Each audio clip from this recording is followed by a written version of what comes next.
팔란티어의 CEO 알렉스 카프 선생이 그런 얘기했어요. 대학 나온 애를 안 뽑겠다고. 본인이 직접 양성하고 함께 일하는 구조를 만들겠다고 선언을 한 거예요. 지금까지는 무조건 이 일을 하려고 그러면 사람이 필요해. 그래서 먼저 리크루트로 출발한 거였어요.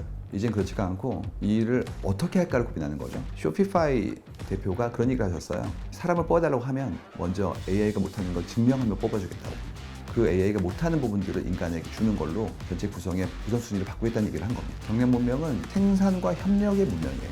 아주 작은 구성만으로도 큰 일을 할 수 있는 문명이 도래한 겁니다. 가볍고 빠른데 그러면 여기서 깊이는 어떻게 생기나요? 확실한 건 우리가 지금까지 반복해왔던 일들, 이런 것들은 책 이번에 재밌죠? 네. 제가 읽어도 재밌었어요. 이번엔 조직이라서 조직 안에 계신 분들이 보셔야 되는 책으로 만든 거예요.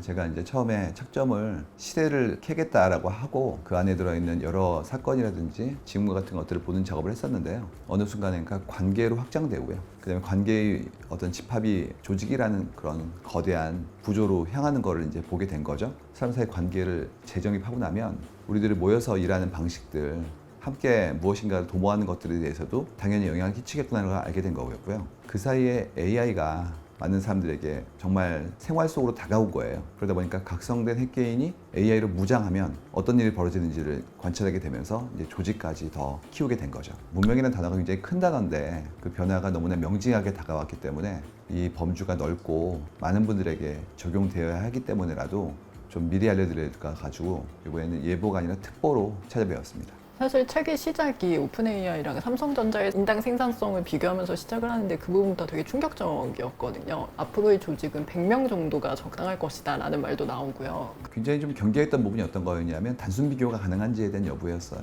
그래서 관찰을 많이 하고 봤는데 작다고 무조건 가벼운 것도 아니고요. 크다고 해서 무거운 것도 아니라는 걸 알게 됐어요.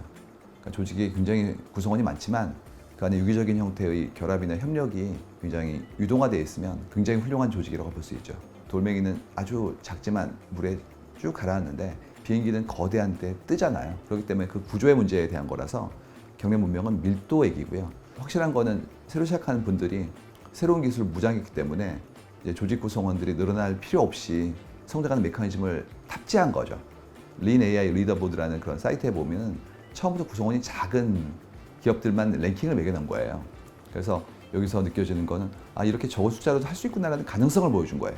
그럼 우리는 어떻게 해야 되는 거냐면 줄일 게 아니라 구조를 좀 더 간결하게 만들어서 더 많은 일을 할 수 있는 체계를 작업을 해야 되겠다라고 말씀드리려고 쓴 예제였고요. 조직이 양적 팽창 대신 AI를 선택하게 되는 상황인 거잖아요. 구성원의 인간지능과 인공지능을 섞어낼 거예요. 지금까지는 무조건 이 일을 하려고 그러면 사람이 필요해. 그래서 먼저 리크루트로 출발한 거였어요. 이젠 그렇지가 않고 이 일을 어떻게 할까를 고민하는 거죠.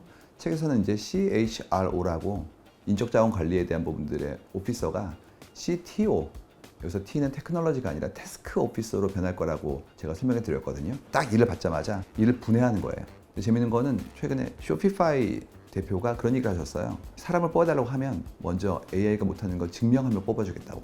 그 AI가 못하는 부분들을 인간에게 이렇게 주는 걸로 전체 구성의 우선순위를 바꾸겠다는 얘기를 한 겁니다. 글로벌 기업들, 특히 스타트업 같은 경우에는 굉장히 업무를 정교하게 디자인하고요. 그걸 시스템으로 전달해요. 페이스 투 페이스 미팅이 없진 않지만 툴로 움직이거든요. 협업 툴로.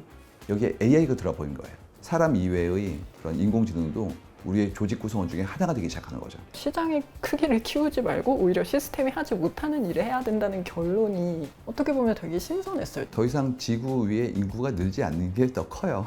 우리가 보통 엄청나게 많은 분들이 계속해서 태어나면 그때는 새로운 시장이 열리니까 도모해 보겠죠. 우리가 지금 지난 한 30년, 더 크게 본다면 100년 정도 기간 동안에 시장을 다 열어본 거예요. 그러다 보니까 예전처럼